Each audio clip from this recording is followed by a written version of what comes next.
Guys, good morning sa inyong lahat guys. For today's video guys, magsalita po tayo guys dahil sa aking mahal sa buhay. Siyempre, sasabihin natin dito. Guys, sa totoo lang, mahal na mahal ko sila guys. Pero, nag-chat sila sa akin na kanya-kanya kami. Wala akong magagawa guys. May pagkukulang ako at bilang nagkakasala din ako sa kanila. Sa totoo guys, sa totoo lang, hindi naman lahat tayo perfecto sa ibabaw ng mundo. Nagkakamali tayong lahat. Pero sabi natin, perfect ako, hindi ako. Hindi ako perfect.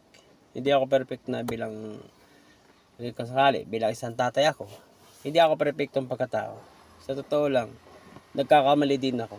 May pagkukulang. At isa pa, siyempre naman, ang pagkukulang natin, tutumbasan natin. Pero, pangarap ko naman din na lumayo na lang sa kanila, na mag-ibang bansa na lang, para baka nandun yung mga pangarap ko sa buhay na makuha ko. Dito kasi sa Pilipinas, hindi natin makukuha ang pangarap natin dahil kahit magdublikan kayo, dublihin mo na lahat. wala pa ring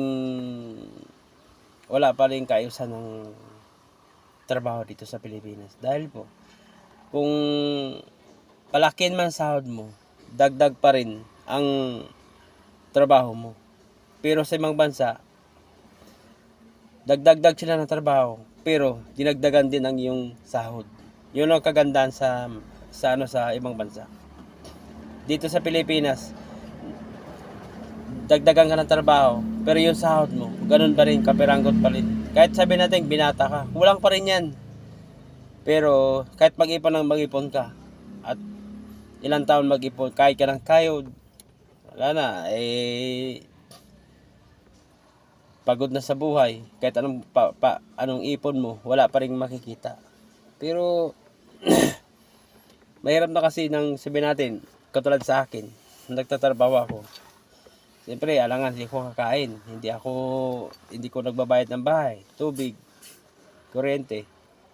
Siyempre naman, guys, mahirap naman kasi kung na nga hindi ka kakain sa